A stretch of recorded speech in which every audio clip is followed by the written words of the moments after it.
So I've been listening to you for quite a while, and your answer is always infinitely the same. Get into alignment, and then.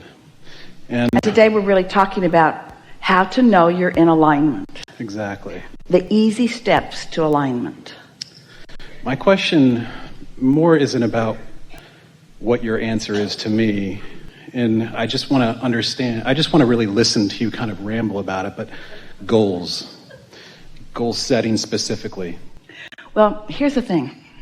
As life comes to you, or in some cases it feels like when life comes at you, you have this natural synthesizing of it, which causes you to launch a rocket of desire. And in essence, at the very elementary understanding, that is setting a goal. In other words, I prefer that to this. So step one is all about that. And of course, the goal or the preference that you have established is becoming more, even beyond your comprehension, because it's very difficult in this goal setting, even in whatever evolved way of goal setting that anyone might mean.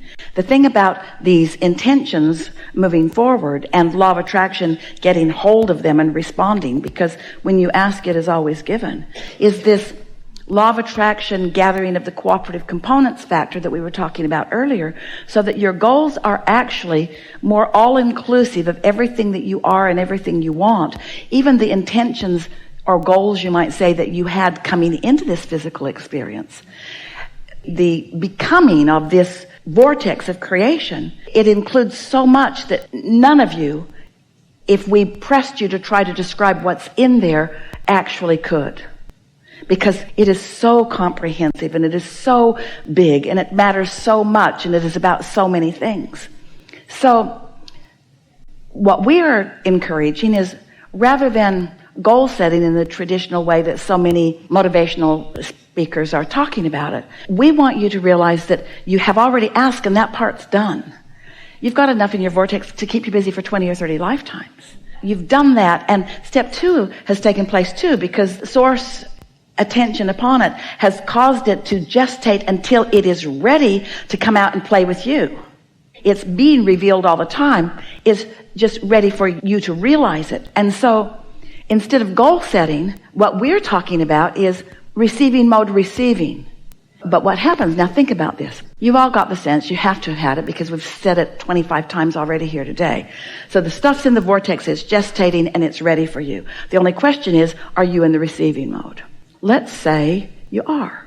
You meditated, or you were around somebody that was really feeling great, and doesn't matter, you're under the influence of something and you're tuned in, tapped in, turned on. So you are in the receiving mode. And then an idea occurs to you and you say, oh man, do I have a goal. But as it comes, suddenly you're wanting to write that down. But think how much happened before you began to receive it.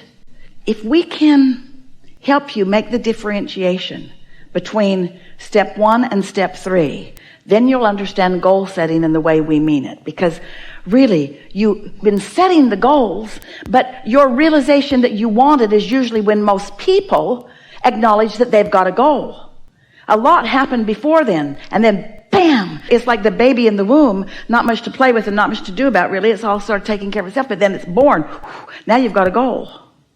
And so as that vibration turns to the thought and you have these impulses about what you want, that is so delicious. But where it goes screwy with people is that as the desire comes into their realization, they get too involved in how it's going to happen, when it's going to happen, where it's going to be, who's going to bring it. And they introduce a lot of questions to which they don't have answers, and then they lose their connection to it. Where if they wouldn't do that, then it would continue to be. In other words, when you want it, it is. You just got to let it be. And there's something about what most people do with goal setting that puts them more in the dissatisfaction mode than in the satisfaction mode.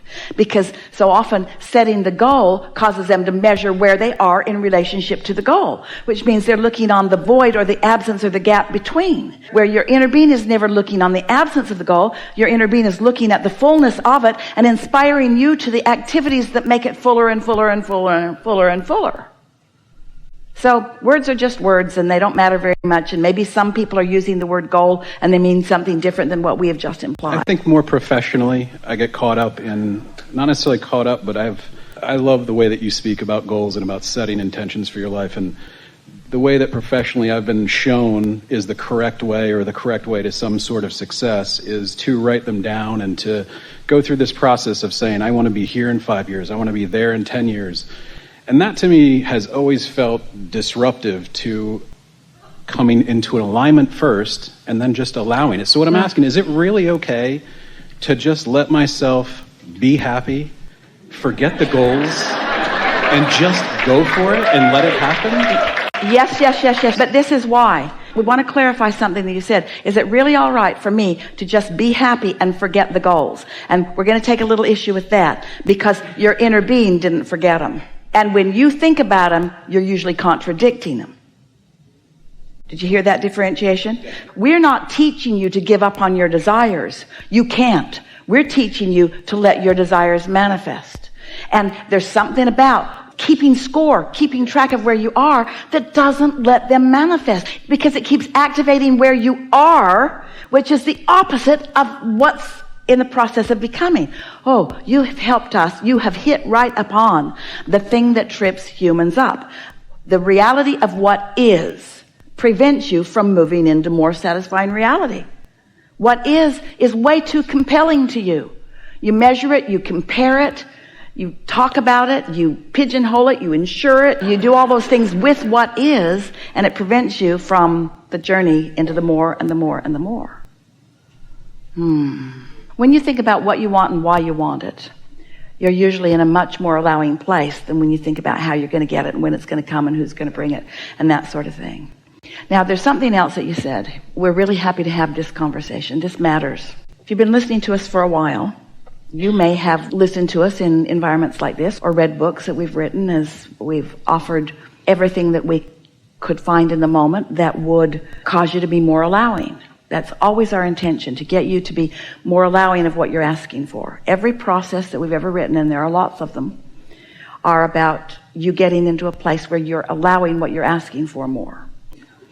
Today, we're not talking so much about those processes where I want this and I don't want this, so I'll just make myself think about this. Well, usually, when you mean to think about this, you're thinking about this, because whatever's the most active within you is what you're going to think about. So we've written lots of processes to help you move that. But there is a much easier way, which is quiet your mind, so that's not active. And then the only mind that is active is your inner being that already knows what you want and where you are in relationship to it and how to move toward it. Step by step by step. Did you follow that? Your inner being knows. And so if your discontent thought isn't active, and it won't be when you're meditating, then you'll practice the vibration of what it is you want. And the more you practice the vibration of what you want, and the less you practice the vibration of its absence, then the more you allow more of what you want. It's just a natural product of the way the laws of the universe work. However, once you are in alignment with who you are, thinking about it in greater detail is so satisfying. So our answer to your question is, if you are under the influence of your inner being and you are tuned in, tapped in, turned on, you can turn your attention toward those delicious ideas of what you want and when you want it, and all it will do is exhilarate you more, and you'll feel more and more and more satisfaction as you think about, in 5 years I'll be here, and in 10 years I'll be here, or whatever. If you're under the influence of what your inner being knows, then every bit of that will be delicious to you. But if you're under the influence of not having enough and you're setting those goals, then the exact opposite happens. Ooh. All right.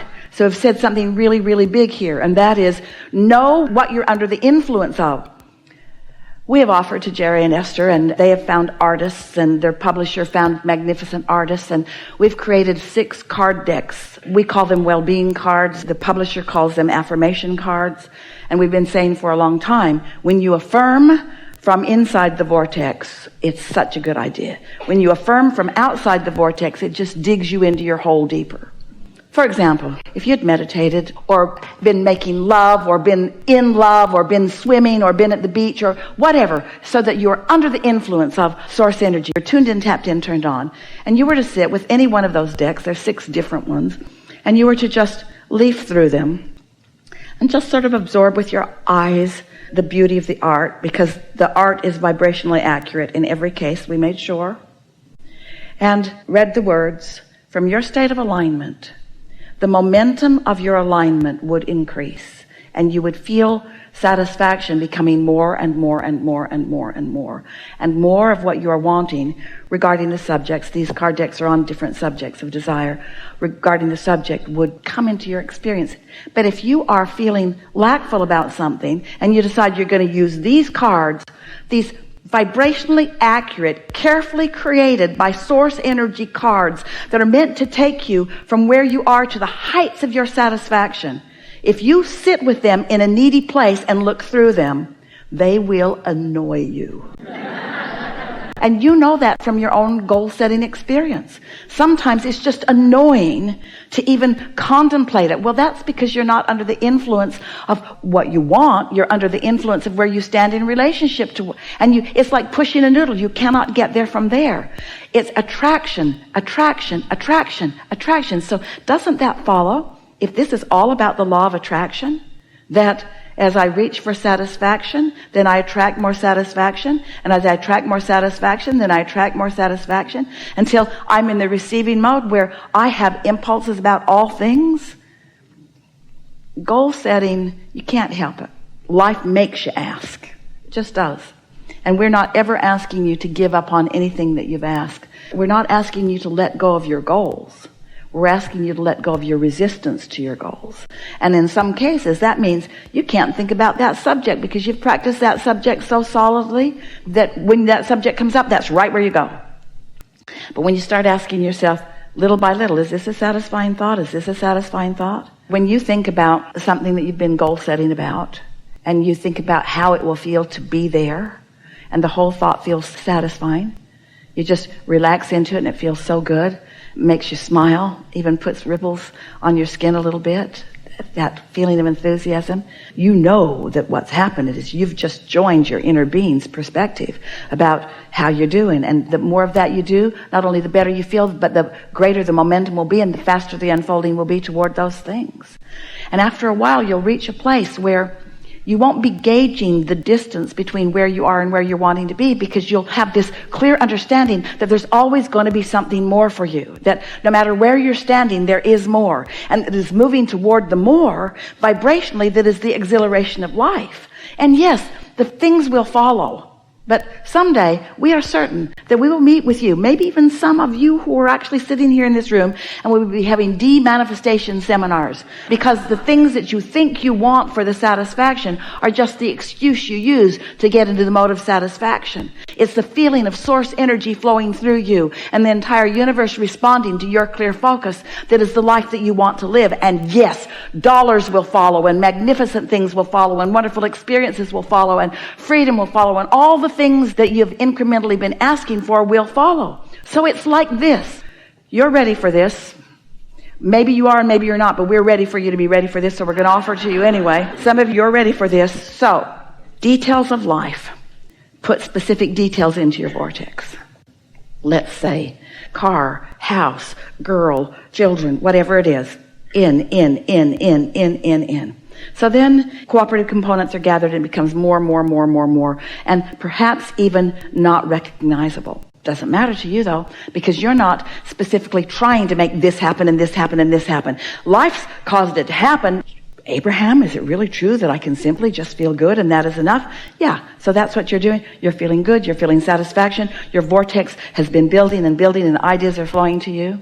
Now, every one of those details that you put in, that you can't maybe feel because you can't comprehend the way they've morphed and what they've become, but they're all in there. As thoughts begin occurring to you and you begin following the trail, the specifics of every single thing you put in there is going to weave itself in to the satisfaction that you're living as it begins to unfold. But if you are so determined that that is going to instantly become that, then you're going to miss all of this, and all of this, and all of this, and all of this, and those little pieces are not